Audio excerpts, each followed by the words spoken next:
ke Antartika, ke rumah Zarof saja.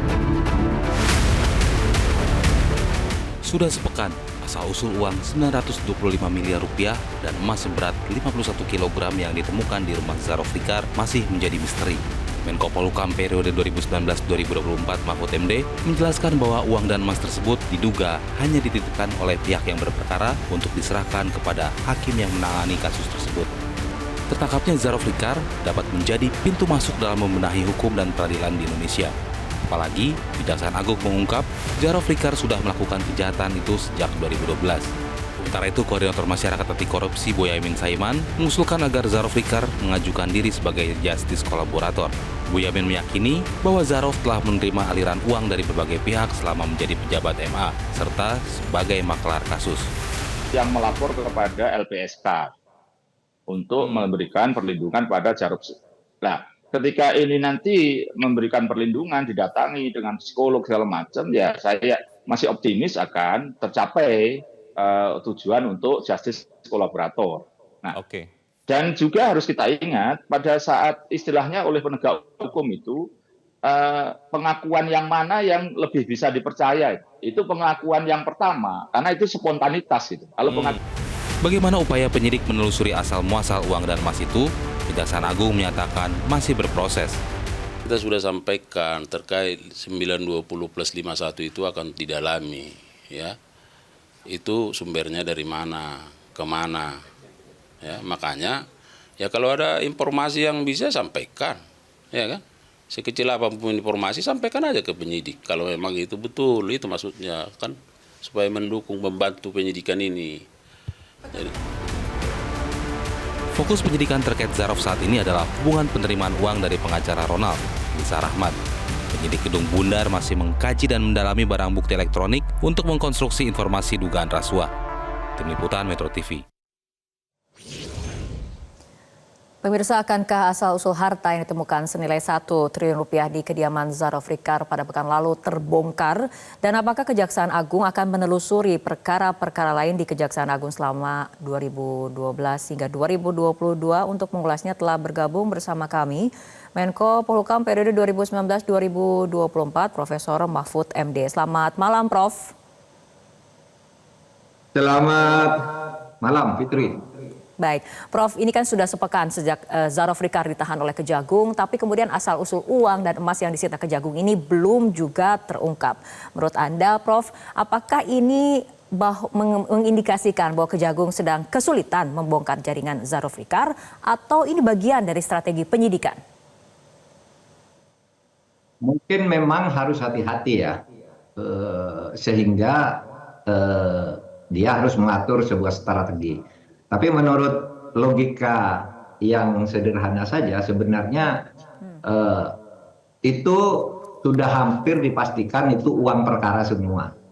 Tinggal yang berbeda cuma kalau saya mengatakan mungkin uang itu bukan uang dia lagi, tapi uang yang akan diserahkan kepada hakim cuma belum diserahkan. Tetapi ada yang berpendapat, enggak, justru sudah punya dia, misalnya Mas Boyamin. Bagi saya dua-duanya bisa benar. Mungkin sebagian dari uang itu memang uang dia sebagai Markus, tapi mungkin sebagian ada uang yang belum diserahkan. Ya buktinya pengakuannya kan kemarin sudah menghubungi Hakim Agung dan sudah berbicara, cuma uangnya belum sempat diserahkan, kan gitu. Jadi itu bisa bercampur antara uang dia sebagai Markus maupun uang hakim yang nangani perkara atau yang dititip. Karena begini Mbak, biasanya kan banyak itu orang nitip uang lewat Markus, nanti kalau sudah pensiun atau sudah orang lupa baru diambil gitu. Itu bisa saja. Oleh sebab itu Kejaksaan Agung harus meneliti sungguh-sungguh uang ini dari mana dan mau kemana gitu. Saya meyakini itu terkait dengan banyak kasus. Oke. Gitu, Mbak. Nah, baik, Prof. Pihak Kejagung sendiri kan sudah menyampaikan, Zarof ini sebetulnya sudah mengakui bahwa uang dan emas yang bila di total ini mencapai 1 triliun itu adalah uang yang berkaitan dengan kepengurusan perkara di MA. Menurut Prof, apakah hal itu tidaklah cukup untuk kemudian penyidik menindaklanjutinya, misalnya untuk menerapkan TPPU sambil kemudian bersamaan ataupun paralel mengusut kasus suap dan gratifikasi terhadap hakim yang memutus bebas Ronald Tanur? Ya saya kira sudah cukup untuk menindaklanjuti dan menurut saya Kejaksaan Agung sudah menindaklanjuti ini. Cuma kan masih berproses. Kan tidak bisa sembarangan lalu mengumumkan. Nanti kan harus diurai kan itu masalah uang itu. Saya meyakini kalau soal uang itu nanti bisalah diurai oleh Mahkamah Agung, terkecuali misalnya yang bersangkutan lalu menggunakan hak ingkar untuk tidak menjelaskan. Nah itu akan terjadi masalah lain. Tetapi yang lebih penting bagi saya adalah perkara-perkara yang sudah diputus, Mbak, yang terkait dengan uang ini. Nah itu yang penting supaya dikejar. Karena gini, kalau uang itu banyak, misalnya melangkut 20 perkara misalnya ya dari 1 triliun itu harus diusut perkara apa saja itu, lalu vonisnya seperti apa. Masalahnya sekarang kalau menyangkut perdata ya itu gampang ya. Tapi kalau menyangkut pidana, kalau misalnya vonisnya itu uang suap agar seseorang dihukum, maka yang dijatuhi hukuman itu bisa menjadikan kasus ini sebagai PK untuk minta PK. Tapi kalau orang nyuap gitu ya, agar bebas dari hukuman, maka sekarang dia tetap harus bebas menurut hukum yang berlaku sekarang. Karena yang boleh mengajukan PK itu hanya orang terhukum atau terpidana yang dirugikan oleh sebuah putusan yang kemudian ditemukan novum atau bukti baru gitu. Nah itu sebenarnya yang harus diurai ya. Pertanyaannya sekarang gimana ya kalau misalnya ada kasus pidana, orang menyuap lalu dibebaskan. Bagaimana itu orang yang bebas?